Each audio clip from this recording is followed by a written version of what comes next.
Back to my channel. कैसे हैं आप लोग? चलिए स्टार्ट करते हैं हमारा वीडियो। एपिसोड 2 की शुरुआत वहीं से होती है जहां से पिछला एपिसोड ख़त्म हुआ था। मोहफान का एग्ज़ाम में 6 मार्क आया था। अब आगे टीचर मोहफान से कहते हैं, मोहफान एग्ज़ाम से पहले जितने दिन बचा है उसका फ़ायदा उठाओ और अच्छी तरह से पढ़ाई करो, वरना तुम मोबाइल के स्कोर के एक हिस्सा भी पूरा नहीं कर पाओगे। मतलब मोबाइल के स्कोर के आसपास भी नहीं आ पाओगे। तभी झाऊ कौन कहता है, मोहफान, हाँ, लगता है तुम्हारे पापा ने तुम्हारा गलत नाम रख दिया है। तुम्हारा तुलना तो बहुत सारे कबूतर के घोंसले के साथ किया जा सकता है। तुम्हें अपना नाम बदल लेना चाहिए।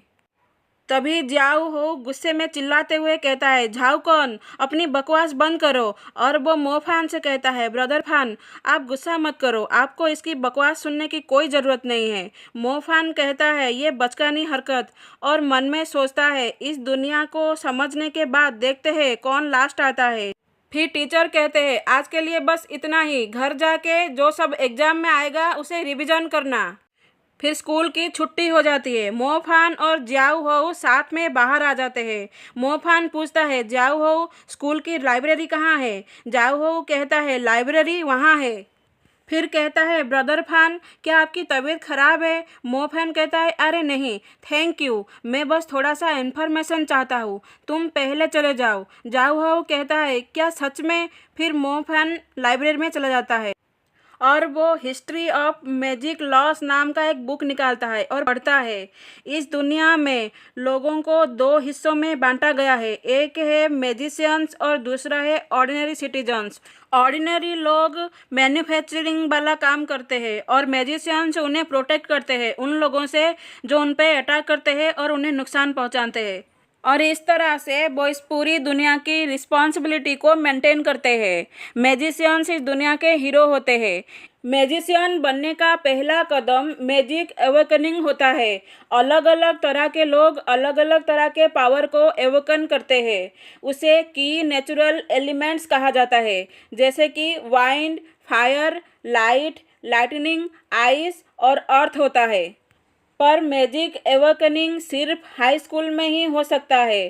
पर मुझे मेरे अभी के नॉलेज के हिसाब से किसी भी हाई स्कूल में एंट्री नहीं मिलेगी। मैं सच में एक मैजिशियन बनना चाहता हूँ। और वो दुखी हो जाता है। फिर वो घर आ जाता है। उसको दुखी देखकर उसके पापा कहते हैं, मोहफान, क्या हुआ? क्या तुम्हें मैंने जो खाना बनाया था वो पसंद नहीं आया? मोहफान हंसते हुए कहता है, नहीं, ऐसा नहीं है, ये सब बहुत अच्छा है। उसके पापा कहते हैं, क्या तुम्हारे दिमाग में कोई और बात है जो तुम मुझे बताना चाहते हो? मोहफान कहता है, डैड, मैं आगे मैजिक पढ़ना चाहता हूँ। मुझे पता है मेरे बहुत बुरा रिजल्ट आया है, पर मैं आगे पढ़ना चाहता हूँ। उसके पापा कहते हैं, पर तुम्हें तो ग्रेजुएट होने के बाद काम करना था ना, खुद को सपोर्ट करने के लिए। मोहफान सोचता है, मैं कितना जिद्दी था, इस दुनिया के मेरे डैड कितने मेहनत करते हैं मेरे लिए, पर मैं। तब उसके पापा कहते हैं, मोहफान, क्या तुम सच में पढ़ना चाहते हो? मोहफान कहता है, हाँ। उसके पापा कहते हैं, तुमने सोच लिया है ना तुम मैजिक पढ़ोगे? तब फिर से उसका लॉकेट चमकता है और मोहफान चिल्लाकर कहता है, डैड, मैं सच में मैजिक पढ़ना चाहता हूँ। उसके बाद कुछ दिन बीत जाता है। मोहफान का एग्ज़ाम ख़त्म हो जाता है। सब खुश हो जाते हैं और चिल्लाते हैं, ये एग्ज़ाम ख़त्म हो गया, हम फ्री हो गए। उसके बाद मोहफान और जाऊ हाउ साथ में घर जा रहे होते हैं। जाऊ हाउ मोहफान से पूछता है, ब्रदर फान, आपके ग्रेजुएशन के बाद के प्लान क्या है?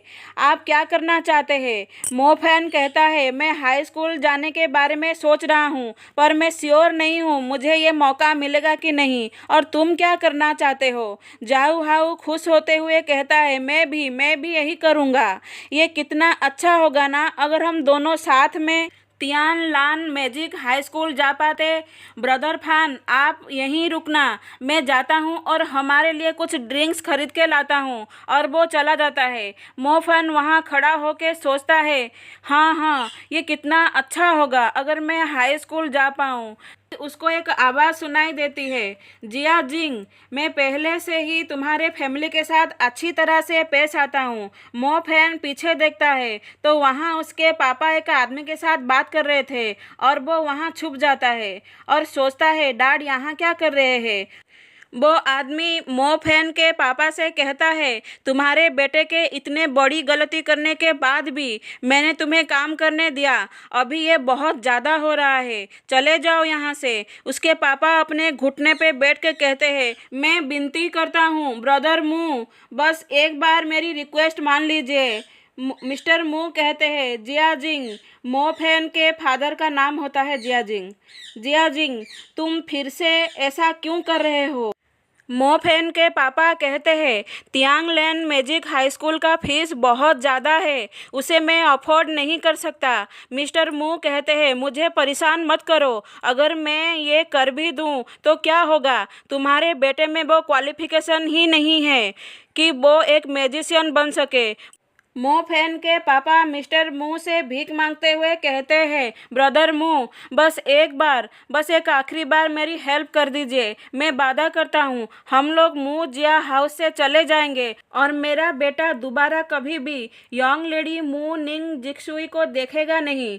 तो मिस्टर मू कहते हैं ओह ये हुआ ना बात, ये ऑफर ठीक है। मो फैन के पापा कहते हैं सच में आप मदद करेंगे, आपका बहुत बहुत धन्यवाद। मिस्टर मू कहते हैं मैं सिर्फ उसे सीट ऑफर कर सकता हूँ, वो सक्सेस होगा कि नहीं ये तुम्हारे बेटे के ऊपर डिपेंड करता है। मो फैन के पापा कहते हैं हाँ हाँ मुझे मेरे बेटे पर भरोसा है।